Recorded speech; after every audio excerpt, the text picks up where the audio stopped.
அனைவருக்கும் வணக்கம். நான் மாலதி, அண்ணா பல்கலைக்கழகம் அரியலூர் பொறியியல் கல்லூரியில் அசிஸ்டன்ட் ப்ரொஃபஸராக பணிபுரிகிறேன். எலக்ட்ரிக்கல் அண்ட் எலக்ட்ரானிக்ஸ் இன்ஜினியரிங் துறையில் அசிஸ்டன்ட் ப்ரொஃபஸராக பணிபுரிகிறேன்.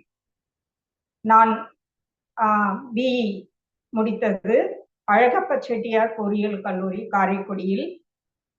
எம்இ முடித்தது சாஸ்திரா யூனிவர்சிட்டி தஞ்சாவூர், அதில் எம்இ முடிச்சுட்டு இப்போ பிஹெச்டி டாக்டரேட் பண்ணிட்டு இருக்கேன். டீச்சிங் எக்ஸ்பீரியன்ஸ் 26 இயர்ஸ், 26 வருடங்களாக இன்ஜினியரிங் கல்லூரியில் வேலை பார்த்து கொண்டிருக்கிறேன். 26 வருடத்தில் பல செமினார்கள், கான்ஃபரன்ஸ்கள், பல பொறுப்புகள் வகித்துள்ளேன். எனது சொந்த ஊர் கும்பகோணம். இதுதான் என்னுடைய செல்ஃப் இன்ட்ரோடக்ஷன். இன்னைக்கு நான் பேச போற தலைப்பு ஒரு பொறுப்புள்ள குடிமகனின் கடமைகள். ஒரு பொறுப்புள்ள குடிமகனின் கடமைகள். இதுல பொறுப்புள்ளன்ற வார்த்தைக்கும் குடிமகன்ன்ற வார்த்தையும் ரொம்ப முக்கியம். குடிமகன், இப்போ குடிமகன்னாலே நம்ம ஊர்ல என்ன ஆயிடுச்சு, வேற மாதிரி வேர்ட் ஆயிடுச்சு. இங்க நான் பேச போற குடிமகன் அப்படிங்கிறது இங்கிலீஷ்ல என்ன, சிட்டிசன் சொல்றது இல்லைங்களா? அந்த வந்திருக்கேன்.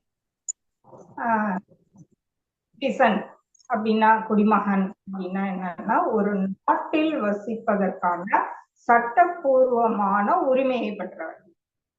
நாட்டின் வசிப்பதற்கான சட்டப்பூர்வமான உரிமையை பெற்றவர்கள் அவங்கதான் இப்போ குடிமகன், அதாவது சிட்டிசன். அவங்களுடைய பொறுப்புள்ள கடமைகள் என்ன அப்படின்றத பத்தி தான் பேச வந்திருக்கேன். இப்ப அந்த குடிமகன் கீழே வந்துருவோம்னு நினைக்கிறேன். நம்ம நாட்டுல வாழறவங்க எல்லாருமே என்ன குடிமகன் தான். அந்த குடிமகன்கள் எல்லாரும், நம்ம எல்லாருமே தான். அந்த குடிமகன்கள் எல்லாருமே என்னென்ன பொறுப்புகள், கடமைகள் கண்டிப்பா செய்யணும். நிறைய இருக்கு. அதுல கட்டாயமாக என்னென்ன பொறுப்புள்ள கடமைகள் எல்லாம் செய்ய வேணும் அப்படிங்கறத பத்தி தான் இப்ப நான் சொல்ல வந்திருக்கேன். இப்ப இந்த குடிமகன்களை என்ன பண்றோம்னா, நம்ம 3 வகையில பிரிக்கலாம். 3 வகைன்னா யாராருன்னா, குழந்தைகள், இளைஞர்கள், முதியவர்கள். குழந்தைகள், முதியவர்கள், இளைஞர்கள். இப்ப இதுல மெஜாரிட்டி அதிகமா உள்ளவங்க யாருன்னு பாத்தீங்கன்னா, கண்டிப்பா என்னது, இளைஞர்கள் தான் அதிகமா உள்ள குடிமகன்கள், குடிமகன்கள். அப்ப இப்ப இந்த தலைப்பு முக்கியமா யாருக்கெல்லாம் போய் சேரும், கண்டிப்பா சேரணும், செய்யணும் அப்படின்னு பாத்தீங்கன்னா, இளைஞர்களுக்கு தான் இது முக்கியமான தலைப்பு. சரிங்களா? ஏன்னா அவங்கதான் இப்ப நான் சொன்ன குடிமக்கள்ல நிறைய இருக்கிறவங்க அவங்கதான் குடிமகன்கள். குடிமக்கள் இளைஞர்கள் தான். சரிங்களா? அது வயது வரம்பு அது நமக்கு ஏற்ற மாதிரி எடுத்துக்கலாம். அவங்க எல்லாருமே பொறுப்புள்ள குடிமகன்கள். குழந்தைகளுக்கு அந்த அளவுக்கு நம்ம புரிய வைக்க முடியாது. முதியவர்கள் அவங்க ஏற்கனவே எல்லாம் தெரிஞ்சு செஞ்சு முடிச்சவங்க. அதனால இளைஞர்களுக்கு தான் இந்த முக்கியமான தலைப்பு பொருந்தும். சொல்ல போற கருத்துக்களும் முக்கியமா அவங்களுக்கு தான் பொருந்தும். சரிங்களா? சரி. இப்ப பொறுப்பான கடமைகள் பொறுப்புனாலே அட்வைஸ் பண்ற மாதிரி தான் இருக்கும். அட்வைஸ் எல்லாம் அந்த அளவுக்கு யாரும் கேட்கறதும் இல்லை, கேட்கவும் மாட்டேங்கிறாங்க. வேற வழி இல்லை, சொல்வது நமது கடமை. நம்ம குடிமகனாகிய நமது கடமை. நம்ம கடமையை முதல்ல செஞ்சிருவோம். அதுக்கப்புறம் அவங்க கடமைகளை செய்யறது அவங்களுடைய முக்கியமான பொறுப்பு. அட்வைஸ் தான் கேட்டு எல்லாம் அழுத்து போயிருப்பாங்க, வேற வழி இல்லை. இப்ப அது அட்வைஸ்ன்னு வச்சுக்கிட்டாலும் சரி, எப்படி வச்சுக்கிட்டாலும் சரி, ஆனா சொல்ல வேண்டியது குடிமகனாகிய என்னுடைய கடமை. சரிங்களா? என்னுடைய கடமையை நான் முதல்ல செஞ்சுட்டு தான் நான் என்ன பண்ண முடியும், அடுத்தவங்கள கடமையை செய்ய சொல்ல முடியும். சரிங்களா? இப்ப இப்ப வந்து முதல்ல என்னென்ன கடமைகள் இருக்கு அப்படின்னா, நான் முதல்ல அந்த கடமைகளோட தலைப்புகளை முதல்ல சொல்லிடுறேன். அதுக்கப்புறம் ஒரு ஒரு கடமையை பத்தி பார்க்கலாம். முதல் கடமை, அறிவியல் உணர்வை போற்ற வேண்டும். அறிவியல் அறிவியல் சயின்ஸ் அண்ட் டெக்னாலஜி அறிவியல் உணர்வை போற்ற வேண்டும், வளர்க்க வேண்டும். புரியுதுங்களா? அறிவியல் உணர்வு இல்லைன்னா அறிவியல் வளர்ச்சி, எது எப்படி வச்சுக்கிட்டாலும் சரி, அறிவியல் வளர்ச்சி, அறிவியல் உணர்வு, இதை வந்து என்ன வேண்டும், போற்ற வேண்டும், காக்க வேண்டும். அது ரொம்ப முக்கியமான முதன்மை பொறுப்பு. அறிவியல் உணர்வை போற்ற வேண்டும், வளர்க்க வேண்டும். அதாவது science and technology. Science and டெக்னாலஜில இங்க நம்ம இதையும் சேர்த்துக்கலாம். கலை, ஆர்ட்ஸ் எல்லாம் சேர்ந்ததுதான் ஆர்ட்ஸ் சயின்ஸ் அண்ட் டெக்னாலஜி. அதாவது கலை, அறிவியல், தொழில்நுட்பம், இதெல்லாம் சேர்ந்ததுதான் என்னது, அறிவியல். இந்த அறிவியலை நம்ம என்ன பண்ணணும், வளர்க்கணும், போற்றணும், தெரிந்து கொள்ள வேண்டும். வளர்க்கணும், போற்றணும்னா என்ன பண்ணணும், அதை பத்தி முதல்ல தெரிஞ்சுக்கிட்டு அதுக்கு ஏத்த மாதிரி நம்ம நடந்துக்கணும். அதுக்கு பேர் தான் என்னது, வளர்க்க வேண்டும், போற்ற வேண்டும். இல்லைங்களா? அடுத்த தலைப்பு என்னன்னா, சுற்றுப்புற சூழலை கண்டிப்பாக பாதுகாக்க வேண்டும். இது ஒரு குடிமகனின் முக்கியமான கடமையாகும். சுற்றுப்புற சூழல், என்விரான்மெண்டல் சயின்ஸ், சுற்றுப்புற சூழலை என்ன பண்ணணும், பாதுகாக்க வேண்டும். அது மாசுபடாமல் பாதுகாக்க வேண்டும். அது ஒரு குடிமகனின் முக்கியமான கடமையாகும். அடுத்தது என்ன கடமை அப்படின்னா, தேசிய ஒருமைப்பாடு மற்றும் ஒற்றுமையை காக்க வேண்டும். இப்பதான் நாட்டை பத்தி சொல்ல வரோம். தேசிய ஒருமைப்பாடு மற்றும் ஒற்றுமையை காக்க வேண்டும். அடுத்து நாட்டை பத்திய ஒரு 2 தலைப்பு, தேசிய ஒருமைப்பாடு மற்றும் ஒற்றுமையை காக்க வேண்டும். அடுத்தது பாத்தீங்கன்னா, நாட்டுக்கு சேவை செய்ய எப்பொழுதும் தயங்கக்கூடாது. நாட்டுக்கு சேவை செய்ய எப்பொழுதும் தயங்கக்கூடாது. நாட்டுக்கு சேவை செய்வதற்காக காத்திருக்க வேண்டும். அந்த மனநிலையில இருக்கணும். நாட்டுக்கு சேவை செய்ய எப்பொழுதும் தயங்கக்கூடாது. சரிங்களா? அடுத்த தலைப்பு, முக்கியமான தலைப்பு, பெண்களின் கண்ணியத்தை காக்க வேண்டும். பெண்களின் கண்ணியத்தை காக்க வேண்டும். சரிங்களா? இது வந்து முக்கியமான பொறுப்பு, கடமை. நமது பொறுப்பு, நமது கடமை.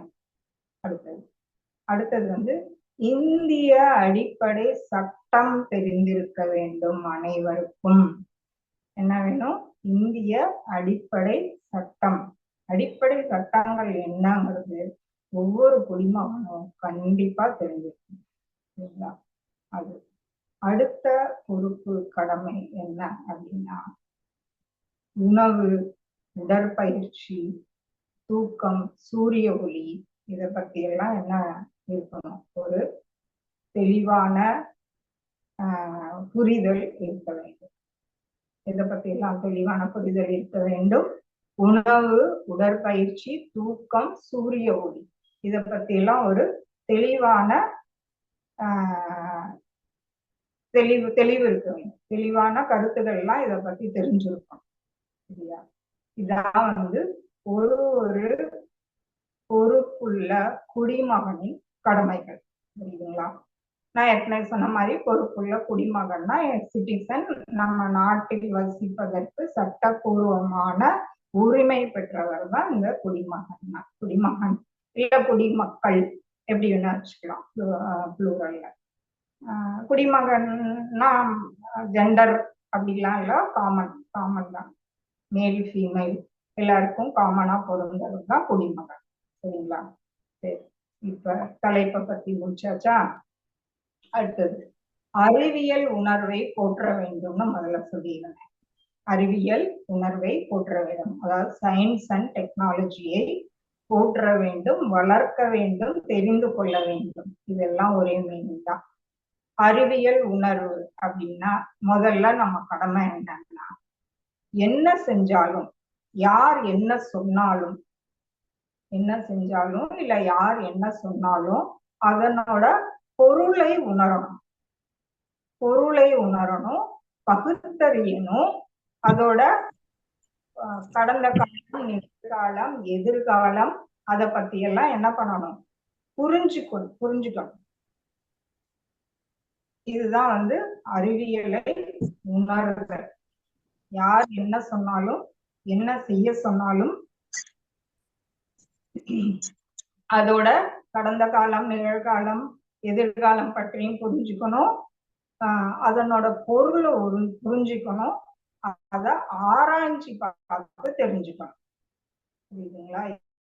இதுதான் அறிவியலை உணர்தல். என்ன, இது எல்லாத்துக்கும் முதல்ல பேசிக்கா என்ன வேணும், கல்வி அறிவு வேணும். சரிங்களா?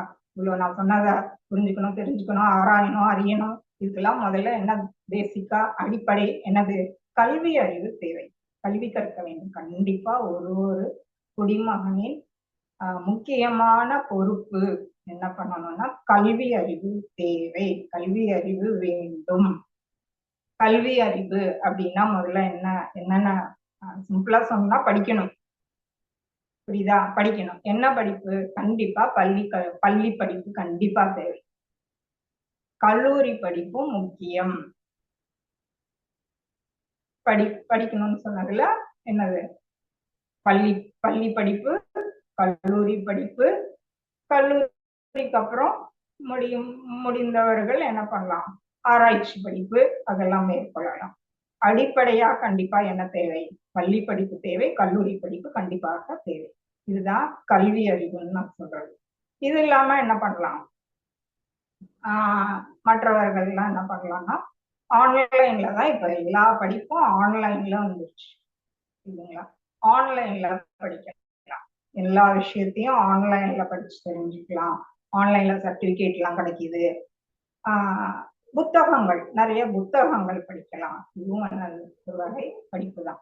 ஆன்லைன் வசதி இல்லாதவங்க என்ன பண்ணலாம், புத்தகங்கள் படிக்கலாம். நல்ல புத்தகங்களை படிக்கிறது, ஆன்லைன்ல படிக்கிறது. இதுவும் வந்து என்னது, எல்லாமே கல்வி அறிவு தான். பள்ளி கல்லூரி எல்லாம் கடந்துட்டவங்க நான் இப்ப எப்படி படிக்க முடியும் அப்படின்னு கேட்டீங்கன்னா என்ன பண்ணலாம், புத்தகங்கள் படிக்கலாம், ஆன்லைன்ல படிக்கலாம், ஆன்லைன்ல நிறைய சர்டிபிகேட் வாங்கலாம். ஸோ கல்வி அறிவு ரொம்ப ரொம்ப முக்கியம். இந்த அறிவியல் உணர்வை போற்ற வேண்டும், வளர்க்க வேண்டும்னு நான் சொல்றதுக்கு கல்வி அறிவு கண்டிப்பாக முக்கியம். இது வந்து முதல் பாயிண்ட். சரிங்களா? இப்ப கல்வி அறிவு வளர்ந்தாதான் பல மூட நம்பிக்கைகளை நம்மளால ஒழிக்க முடியும். நம்ம தமிழ்நாட்டிலையும் சரி, இந்திய நாட்டிலையும் சரி, நிறைய மூட நம்பிக்கைகள் இருக்கு.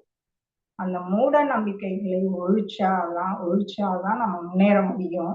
அந்த மூட நம்பிக்கையை ஒழிக்கிறதுக்கு நமக்கு தேவை கல்வி அறிவு. கல்வி கற்க வேண்டும். கண்டிப்பாக கல்வி கற்பதன் மூலமாக மூட நம்பிக்கையை ஒழிக்க வேண்டும். அதுக்காக பழமையும் விட்டுறக்கூடாது. இதான் பழமையிலையும் நிறைய சயின்ஸ் அண்ட் டெக்னாலஜி இருக்கு, ஆர்ட்ஸ் இருக்கு. பழமையை விட்டுறக்கூடாது. பழமையும் புதுமையும் கலந்து ஆராய்ந்து எது நல்லதுங்கிறத நம்ம கண்டுபிடிக்கணும். சரிங்களா? பழமையும் புதுமையும் கலந்து வீட்டுக்கும் நாட்டுக்கும் எது நல்லது அப்படிங்கிறத ஆராய்ந்து தெரிந்து சுய சிந்தனை வேண்டும். சுயமா சிந்திச்சு முடிவெடுக்கணும். அதுதான் வந்து அறிவியல் உணரும். புரியுதுங்களா? சுயமா சிந்திக்கணும் எல்லாத்தையும், வேற ஒன்றும் இல்லை. அதுக்கு கண்டிப்பா கல்வி அறிவு வேண்டும். அப்ப கல்வி கற்காதவங்க எல்லாம் பெரிய ஆளாகலையா, அவங்க எல்லாம் சாதிக்கலையா அப்படி இல்லாமும் கேட்பாங்க. அதோட எண்ணிக்கை ரொம்ப குறைவுதான். கல்வி அறிவோட முன்னேறினவங்களோட எண்ணிக்கையை பார்க்கும்போது அது வந்து கம்மிதான். அதனால கல்வி அறிவு முக்கியம். அறிவியல் ஆராய்ச்சி உணர்வு கண்டிப்பாக முக்கியம். இப்போ மாடர்னா உள்ள அறிவியல் அப்படின்னு பாத்தீங்கன்னா, இந்த ஏஐ அப்படின்னு சொல்றாங்க, ஆர்டிபிஷியல் இன்டெலிஜென்ஸ். ஆர்டிஃபிஷியல் இன்டெலிஜென்ஸ்னா என்னது, தமிழ்ல என்ன சொல்லுவாங்க, செயற்கை நுண்ணறிவு. செயற்கை நுண்ணறிவை பத்தி தெரிஞ்சுக்கலாம். அப்புறம் நானோ சயின்ஸ், நானோ டெக்னாலஜி, துல்லிய அணு அளவு தான் இருக்கும் அது, அதோடைய ஆராய்ச்சி எல்லாம் துல்லியமான ஆராய்ச்சி, நானோ சயின்ஸ் டெக்னாலஜி. இதை பத்தி எல்லாம் தெரிஞ்சுக்கலாம். பொது அறிவு தான் இது எல்லாமே, இதை பத்தி எல்லாம் தெரிஞ்சுக்கணும். சரிங்களா? இப்போ லேட்டஸ்டா உள்ளது என்னென்ன சொன்னா, ஏஐ, ஆர்டிஃபிஷியல் இன்டெலிஜென்ஸ், இல்லைன்னா அப்புறம் நானோ டெக்னாலஜி, நானோ சயின்ஸ், இதை பத்தி எல்லாம் பொது அறிவை தெரிஞ்சு வச்சுக்கலாம். இதுக்காக இன்ஜினியரிங் தான் படிக்கணும், காலேஜ் தான் படிக்கணும்னு அவசியம் இல்லை. நிறைய புத்தகங்கள் இல்ல கூகுள், ஆன்லைன், இதுல எல்லாம் போய் என்ன பண்ணிக்கலாம், இதோடைய நாலேஜை நம்ம அப்டேட் பண்ணி வச்சுக்கலாம், தெரிஞ்சு வச்சுக்கலாம். சரிங்களா? இதுதான் வந்து அறிவியல் உணர்வை போற்றுவோம், வளர்ப்போம், ஒரு குடிமகனின் பொறுப்புள்ள கடமை. இது முக்கியம், ரொம்ப ரொம்ப முக்கியம். சரிங்களா? அடுத்த பாயிண்ட் என்ன சொல்ல வந்தேன், சுற்றுப்புற சூழலை பாதுகாக்க வேண்டும். இதுவும் ரொம்ப முக்கியமான கடமை. ஒரு குடிமகனுக்கும் என்ன முக்கியமான கடமை என்னன்னா, சுற்றுப்புற சூழலை பாதுகாக்க வேண்டும். சரிங்களா? சுற்றுப்புற சூழல், என்விரான்மெண்டல் ஸ்டடீஸ், சயின்ஸ், இவ்வளவு இருக்கு. என்விரான்மெண்ட், சுற்றுப்புறத்தை பாதுகாக்க வேண்டும். சுற்றுப்புற சூழல், என்விரான்மெண்ட்னா எதெல்லாம் வருது? இப்ப நமக்கு 3 விஷயம் ரொம்ப ரொம்ப முக்கியம். நீர், நிலம், காற்று. இது 3 தான் என்னது, சுற்றுப்புற சூழல். சுற்றுப்புற சூழல், என்விரான்மெண்ட், இதுதான் வந்து என்ன, நீர், நிலம், காற்று. இந்த நீர், நிலம், காற்றை பாதுகாக்க வேண்டும், மாசுபடாமல் பாதுகாக்க வேண்டும். சரிங்களா? இப்ப நீர், நிலம், காற்றை மாசுபடாமல் பாதுகாக்க வேண்டும். நீர் அப்படின்னா இப்ப என்ன வந்துருதுன்னா, ஆறு, குளம், வாய்க்கால், நிறைய இருக்கு. நம்ம கடல், அதெல்லாம் கூட நீர்ல தான் வருது. இது எல்லாத்தையும் மாசுபடாமல் பார்த்துக்கணும். இது இல்லைன்னா நமக்கு குடிநீரே கிடைக்கிறது இல்லை. ஏற்கனவே குடிநீர்லாம் பணம் கொடுத்து குடிக்க ஆரம்பிச்சிட்டோம். இன்னும் போக போக என்ன ஆகுதுன்னு தெரியல. அதனால நீர்நிலைகளை பாதுகாக்க வேண்டும், மாசுபடாமல் பாதுகாக்க வேண்டும். அடுத்து என்ன சொன்ன, நிலம். நிலம்ல எல்லாமே கெமிக்கல் மிக்ஸ் ஆயிடுச்சு. நிலத்துல நம்ம மண்ணு, நிலம் எல்லாமே என்ன ஆயிடுச்சு, கெமிக்கலாவே ஆயிடுச்சு எல்லாமே. அந்த குப்பை, பாலித்தீன் கவர், வேற என்ன, இ வேஸ்ட்ன்னு சொல்றாங்க. இ வேஸ்ட் தான் நிறைய.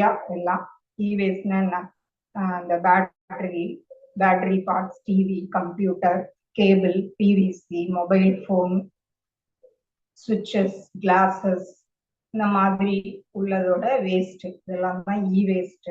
இதெல்லாம் நிறைய அதை என்ன சொல்றது, டிஸ்போஸ் பண்ண முடியாம, அகற்ற முடியாம, முறையாக அகற்றாமல் நம்ம மண்ணு என்ன ஆயிடுச்சு, சுத்தமா வீணா போயிடுச்சு. இந்த பூச்சிக்கொல்லி மருந்து அதெல்லாம் போட்டு நம்ம மண்ணு என்னது ஃபுல்லாவே கெமிக்கல் ஆகி மண்ணு வீணாவே போயிடுச்சு.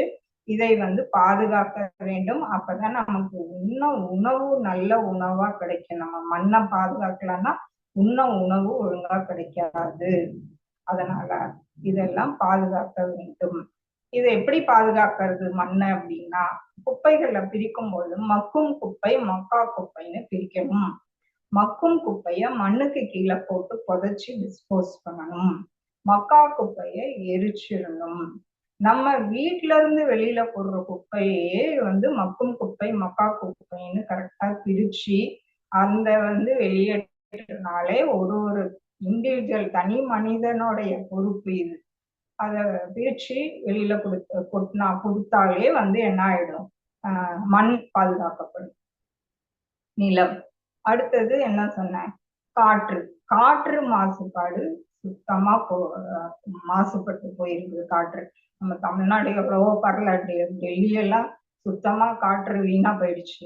அந்த காற்று மாசுபாடாகிறதுக்கு முக்கியமான காரணம் ஆட்டோமொபைல்ஸ் அண்ட் இண்டஸ்ட்ரீஸ். ஆட்டோமொபைல்ஸ்னா என்னது, நம்ம டிரான்ஸ்போர்ட்ஸ், காரு, பஸ்ஸு, வண்டி, இதெல்லாம் தான் ஆட்டோமொபைல் இண்டஸ்ட்ரீஸ், கம்பெனி எல்லா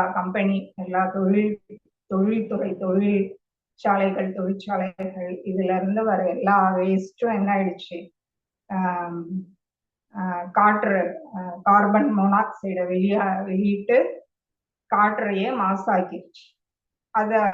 அந்த கார்பன் மோனாக்சைடை நம்ம என்ன பண்ணலாம்னா CO2 கன்வெர்ட் பண்ணி வெளியில அனுப்பிச்சோம்னா என்ன ஆகும், காற்று வந்து மாசுபாடு குறையும். அந்த கார்பன் மோனாக்சைட CO சொல்லுவாங்க. அந்த CO-வை CO2 மாத்தி நம்ம வெளியில அனுப்பிக்கிறதுக்கு என்னென்ன சயின்டிபிக் மெத்தட் இருக்கோ அதெல்லாம் ஃபாலோ பண்ணி என்ன பண்ணணும், காற்றை வந்து பாதுகாக்க வேண்டும். CO-வை CO2 மாத்தணும்னா ஒரு 2-3 முறைகள் இருக்கு எனக்கு தெரிஞ்சு. இந்த பெட்ரோல் டீசல் எல்லாம் போடும்போது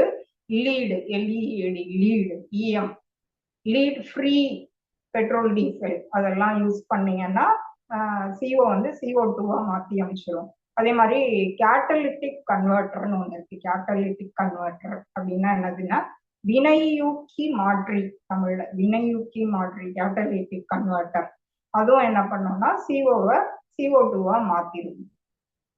அந்த மாதிரி டெக்னிக்கல்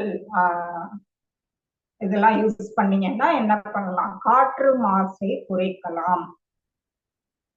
அவ்வளவுதான். இதுதான் வந்து சுற்றுச்சூழலை பாதுகாக்க வேண்டிய பொறுப்பு ஒரு குடிமகனுக்கும் உண்டு. இதெல்லாம் செஞ்சு என்ன பண்ணணும், நம்ம காற்று, நிலம், நீர் இதெல்லாம் பாதுகாக்க வேண்டும். சரிங்களா? அடுத்த ரெண்டுமே வந்து தேசியம், நாட்டை பற்றியது. தேசிய ஒருமைப்பாடு மற்றும் ஒற்றுமையை காக்க வேண்டும். என்ன பண்ணணும், தேசிய ஒருமைப்பாடு மற்றும் ஒற்றுமையை காக்க வேண்டும். அப்படின்னா என்ன, ஒண்ணும் இல்ல, சிம்பிளா என்ன வேணும், தேசப்பற்று வேண்டும். என்ன வேண்டும், தேசப்பற்று வேண்டும். தேசப்பற்றுனா என்ன, நம்ம நாடு இந்தியா பல மதம், மொழி, இனம் இதெல்லாம் கலந்தது. அதுக்கு எந்த பாதிப்பும் இல்லாமல் பாதுகாக்க வேண்டும். இதுதான் வந்து தேசப்பற்று. ஒற்றுமையை காக்க வேண்டும். அப்புறம் என்ன பண்ணணும், தேச விரோத செயல்களில் ஈடுபடக்கூடாது. அதுதான் வந்து என்னது, தேசப்பற்று வேண்டும்னா என்ன, தேச விரோத செயல்களில் ஈடுபடக்கூடாது அப்படின்னா என்ன, தீவிரவாதம் கூடாதுன்னு அர்த்தம். தேச விரோத செயல்கள்னா என்ன, தீவிரவாதம் கூடாது, வன்முறை கூடாது அப்படின்னு சொல்லிக்கலாம். வன்முறை செயல்களில் ஈடுபடக்கூடாது. நிறைய பொது சொத்துக்கள் எல்லாம் அழிக்கிறது, அந்த மாதிரி எல்லாம் பண்ணக்கூடாது. இதுக்கெல்லாம் முதல்ல தேவை தனி மனித ஒழுக்கம். அது கண்டிப்பா தேவை. தனி மனித ஒழுக்கம், கட்டுப்பாடு, சுய கட்டுப்பாடு இதெல்லாம் இருந்தாதான் வந்து என்ன வரும், நமக்கு இந்த வன்முறை இல்லாம, தீவிரவாதம் இல்லாத வீட்டை, நாட்டை உருவாக்க முடியும். சரிங்களா? இதுதான் வந்து இன்னொரு முக்கியமான குடிமகனின் பொறுப்பு. அடுத்ததும் என்ன சொன்னேன், நாட்டை பற்றியதுதான் சொன்னேன். நாட்டுக்கு சேவை செய்ய எப்பொழுதும் காத்திருக்க வேண்டும். நாட்டுக்கு சேவை செய்ய எப்பொழுதும் தயங்கக்கூடாது, காத்திருக்க வேண்டும். சரிங்களா? நாட்டுக்கு சேவைன்னா என்ன செய்யணும், மொட்டையா நாட்டுக்கு சேவை செய்யணும்னா என்ன செய்ய முடியும், ஒன்றும் செய்ய முடியாது. ஆனா இப்ப இந்த ஸ்கூல்ல, காலேஜ்ல இருக்கிறவங்க எல்லாம் என்ன பண்ணலாம், நிறைய நாட்டுக்கு சேவை செய்யற இயக்கங்கள்லாம் நிறைய இருக்கு. இந்த NSS, NCC, YRC, RRC இந்த மாதிரி நிறைய இயக்கங்கள் ஸ்கூல்ல, காலேஜஸ்லாம் இருக்கு. அதுல எல்லாம் நீங்க ஜாயின் பண்ணி என்ன பண்ணலாம்னா பொது சேவை செய்யலாம். சமூக சேவை, பொது சேவை செய்யலாம். ஸ்கூல், காலேஜ் இல்லாதவங்க மீதி பேர் என்ன செய்ய முடியும், மீதி பேர் என்ன செய்யலாம், நிறைய சமூக சேவை இயக்கங்கள்லாம் இருக்கு. அதுல எல்லாம் சேர்ந்துட்டு என்ன பண்ணலாம், சமூக சேவை செய்யலாம். ரொம்ப பெருசாலாம் செய்ய வேணாம். ரோட்ல ஏதாவது ஒரு கல்லு, ஒரு குச்சி, குப்பை கடந்ததுன்னா நம்மளால முடிஞ்ச அளவு அதை தள்ளி விட்டாலே அதுவே ஒரு பெரிய சமூக சேவை தான். வேற என்ன, இதுதான் வந்து சமூக, நாட்டுக்கு சேவை செய்ய வேண்டியது, வீட்டுக்கு சேவை செய்ய வேண்டியது இதுதான். இன்னொன்னு என்னன்னா, பொது சொத்தை பாதுகாக்க வேண்டும். அதுவும் நாட்டு பொது நாட்டுக்கு சேவை செய்யறதுல இன்னொரு பாயிண்ட் என்னன்னா, பொது சொத்தை பாதுகாக்க வேண்டும். பொது சொத்துனா என்ன? முடிஞ்ச அளவு இந்த டிரான்ஸ்போர்ட் ஆகும்னா உடனே பஸ்ஸை கொடுக்கறது, எல்லாத்தையும் கொளுத்தி போடுறது, இதெல்லாம் தான் வந்து பொது பொது சொத்தை பாதுகாக்க வேண்டிய கடமைகள் ஒண்ணு. இன்னொரு முக்கியமான கடமை என்னன்னா, எந்த எலெக்ஷன் வந்தாலும் ஓட்டு போடணும். முதல்ல எல்லாரும் 18 வயது நிரம்பிய அனைவரும் என்ன பண்ணணும்? ஓட்டு போடணும். அது எந்த எலெக்ஷன், எம்எல்ஏ எலெக்ஷனா இருந்தாலும் சரி, எம்பி எலெக்ஷனா இருந்தாலும் சரி, லோக்கல் எலெக்ஷன் இருந்தாலும் சரி, எல்லா எலெக்ஷனுக்கும் அலுப்புப்படாம முதல்ல ஆமா என்ன ஆயிரப்போகுது, நான் ஒரு ஆள் போடாதனால என்ன ஆயிரப்போகுது அப்படிலாம் நினைக்காம 18 வயது நிரம்பிய அனைவரும் ஓட்டு போட வேண்டும். எல்லா எலெக்ஷனுக்கும் போய் ஓட்டு போட வேண்டும். நம்ம எலெக்ஷன் கமிஷன் 100% வாக்குக்காக என்னென்னவோ செய்யறாங்க. 100% ஓட்டு போடுங்கன்னு அவ்வளோ முயற்சி எடுக்கிறாங்க.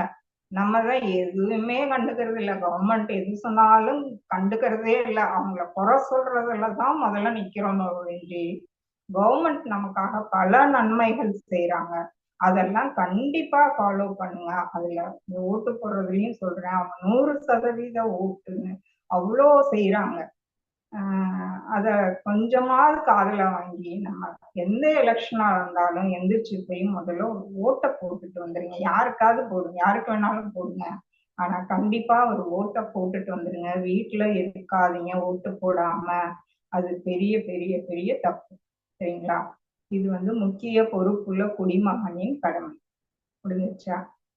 அடுத்த பாயிண்ட் என்ன சொன்னேன்? பெண்களின் கண்ணியத்தை காக்க வேண்டும் சொன்னா. அது ஆணா இருந்தாலும் சரி, பெண்ணா இருந்தாலும் சரி, பெண்களின் கண்ணியத்தை காக்க வேண்டும். கண்ணியம்னா என்ன? கண்ணியம்ன்ற வார்த்தைக்கு என்ன மீனிங்க? ஒண்ணும் இல்ல, வீட்லயோ நாட்டிலேயோ சமுதாயத்திலேயோ பணிபுரிகிற இடத்துலயோ பெண்களுக்கு தகுந்த அங்கீகாரம் மரியாதை கொடுங்க. அதுக்கான பெண்களை கடவுள் மாதிரி மதிங்க, அவங்களுக்கு எல்லாம் பண்ணுங்க அப்படிலாம் சொல்ல வரல. அவங்களுக்கான உரிமை, அவங்களுக்கான அங்கீகாரம் அதை கொடுத்தாலே போதும். அது பெண்களும் தங்களுடைய உரிமை என்னங்கிறத ஆராய்ந்து அதுக்கேற்ற மாதிரி நடந்துக்கணும். ஆண்களும் அவங்களுக்கான உரிமையை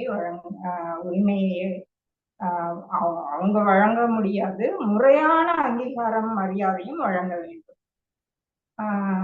இதுதான் வந்து பெண்களின் கண்ணியத்தை காப்பது. ஒரு பெற்றோரும் வந்து ஒரு ஆண்மகனை பெண்மையை மதிக்கிற மாதிரி வளர்க்கணும். அதுதான் முக்கியம். ஆண்களை பெற்ற பெற்றோர்கள் என்ன பண்ணணும்? பெண்களின் கண்ணியத்தின் முக்கியத்தை அவங்களுக்கு சொல்லி வளர்க்கணும். ஆம்பளை பிள்ளை தானே எப்படி வேணா போலான்னா அவங்கள வளர்க்காதீங்க. பெண்களை எப்படி மதிக்கணும்னு சொல்லி கொடுத்து வளங்க. ஆண்களை பெற்ற பெற்றோர்கள் வந்து இப்ப இங்க அவங்களுக்கு ஒரு முக்கியமான கடமை இருக்கு. சரிங்களா? பெண்களின் கண்ணியத்தை போற்றுங்க. புரிஞ்சா? அடுத்தது நான் சொல்ல வந்தது லீகல் எஜுகேஷன். இந்திய அடிப்படை சட்டம் தெரிந்திருக்க வேண்டும். ஒரு குடிமகனுக்கும் என்ன வேணும்? இந்திய அடிப்படை சட்டம் தெரிந்திருக்க வேண்டும். லீகல் எஜுகேஷன் அப்படின்னா என்ன? லீகல் எஜுகேஷன் அப்படின்னா என்னன்னா, நம்மளுடைய ஒவ்வொருத்தருடைய அடிப்படை உரிமை என்ன அப்படிங்கிறது தெரிஞ்சிருக்கணும். சம உரிமை, சுதந்திர உரிமை, சுரண்டலை எதிர்க்கும் உரிமை, சமய சார்பு உரிமை, பண்பாட்டு உரிமை, கல்வி உரிமை, இதெல்லாம் தான் என்னது? ஒருத்தவங்களோட அடிப்படை உரிமை. இந்த அடிப்படை உரிமை எல்லாம் என்னன்னு தெரிஞ்சு வச்சுக்கணும். லீகல் எஜுகேஷன் கண்டிப்பா தேவை. இந்திய அடிப்படை சட்டம் என்னன்னு கண்டிப்பா எல்லாருக்கும் தெரிஞ்சு வச்சுக்கணும். சரிங்களா? கடைசியா நான் சொல்ல வந்தது உணவு பழக்கம், உடற்பயிற்சி, தூக்கத்திற்கான நேரம், காலம், சூரிய ஒளியுடைய நன்மைகள். இதுதான் வந்து கடைசியா ஒரு பொறுப்புள்ள குடிமகனும் தெரிந்து கொள்ள வேண்டியது, ஃபாலோ பண்ண வேண்டியது. உணவு பழக்கம் உணவே மருந்துன்னு ரொம்ப காலமா நம்ம சொல்லிக்கிட்டே இருக்கோம். உணவே மருந்து பழக்கத்தை கண்டிப்பா என்ன பண்ணணும், ஃபாலோ பண்ணணும். முக்கியமா இந்த பாலிஷ் பண்ண வெள்ளை வெள்ளையர்னு இருக்கிற எந்த ஐட்டத்தையும் சாப்பிடாதீங்க. அது நம்ம உடம்புக்கும் நல்லதே இல்லை, பல நோய்களை உண்டாக்கும். வெள்ளை வெள்ளைன்னு உள்ள அரிசி, வெள்ளை வெள்ளைன்னு உள்ள சால்ட், உப்பு, வெள்ளை வெள்ளைன்னு இருக்கிற சர்க்கரை, இதெல்லாம் சாப்பிடாதீங்க. அது எல்லாமே கெமிக்கல் போட்டு பாலிஷ் பண்ணி வச்சிருப்பாங்க. இதெல்லாம் நம்ம உடம்புக்கு நல்லதே இல்லை. நிறைய காய்கறிகள் பழங்கள் நிறைய சாப்பிடுங்க. விலை கூட தான் காய்கறிகள் பழங்கள் எல்லாம். கம்மி விலை உள்ள காய்கறிகள் பழங்களும் இருக்கு. நம்ம பணத்துக்கு ஏற்ற மாதிரி நம்ம வாங்கி சாப்பிட்டுக்கலாம். கம்மி விலையில உள்ள காய்கறி பழங்களையும் சாப்பிடுங்க. இல்லை பணம் நிறைய கொடுக்க முடியும், செலவு பண்ண முடியும்னா அதிக விலை உள்ள பழங்கள் காய்கறிகளையும் சாப்பிடுங்க. இங்க பணம் செலவு பண்ண யோசிச்சீங்கன்னா அப்புறம் அதை கொண்டு போய் டாக்டர்கிட்ட ஹாஸ்பிட்டல்லாம் கொடுத்து அதை வேஸ்ட் பண்ற மாதிரி ஆயிடும். அதனால பணம் செலவு பண்றதை பார்க்காம காய்கறிகள் பழங்கள் நிறைய சாப்பிடுங்க. வெஜிடேரியன். நான்வெஜ் சாப்பிட்றவங்க மீன் மட்டன் அது மாதிரி சாப்பிடுங்க. முடிஞ்ச அளவு பிராய்லர் சிக்கனை அவாய்ட் பண்ணுங்க. நான்வெஜ் சாப்பிட்றவங்க பிராய்லர் சிக்கன் அவாய்ட் பண்ணிட்டு மீன் மட்டன் போன்றவற்றை சாப்பிடுங்க. இதுதான் உணவு பழக்கம். அதற்கேற்ற உடற்பயிற்சி கண்டிப்பா தேவை. உடற்பயிற்சி இல்லைன்னா சாப்பிட்டு சாப்பிட்டு கொலஸ்ட்ரால் ஃபுல்லா உடம்புல ஏறி பிரஷர் சுகர் தான் வரும். உடற்பயிற்சி கண்டிப்பா முக்கியம். தூக்கம் குறைந்தது 5 மணி நேரம் 6 மணி நேரம் தூக்கம் கண்டிப்பா தேவை. அதுவும் இரவு நேரத்துலதான் தூங்கணும். இந்த நைட் டியூட்டி பாக்குறவங்களுக்கு எல்லாம் கொஞ்சம் கஷ்டம்தான். பகல்ல என்னதான் தூங்கினாலும் தூக்கம்ங்கிறது இரவு நேரத்துல இருந்தாதான் நம்ம உடலுக்கு நல்லது. குறைந்தது 5 மணி நேரம் 6 மணி நேரம் தூக்கம் கண்டிப்பா தேவை. அதே மாதிரி சூரிய ஒளி சூரியன் உதிக்கும் போது அந்த ஒளி நம்ம மேல உடம்புல படுற மாதிரி பார்த்துக்கிட்டீங்கன்னா அவ்வளவும் அது விட்டமின் டி. அது எந்த உணவுலையும் எந்த மாத்திரையிலையும் கிடைக்காது. சூரிய ஒளிங்கள மட்டும்தான் கிடைக்கும். அதனால தினமும் காலையில அந்த சூரிய ஒளி நம்ம உடம்புல அட்லீஸ்ட் ஒரு 10 நிமிஷமாவது படுற மாதிரி பார்த்துக்கோங்க. இதுதான் நம்ம உடல்நிலைக்கு நல்லதான உணவு, உடற்பயிற்சி, தூக்கம், சூரிய ஒளி. இதுதான். அவ்வளவுதான். ஓரளவு எல்லாத்தையும் எல்லா பொறுப்பான கடமைகளையும் சொல்லிட்டேன். இதை உங்களால முடிந்த அளவு ஃபாலோ பண்ணுங்க. இது அனைத்தும் உங்கள் உடல்நிலைக்கு நல்லது, உங்க வீட்டுக்கு நல்லது, நம்ம நாட்டுக்கும் நல்லது. அனைவருக்கும் வணக்கம். நன்றிகள் பல.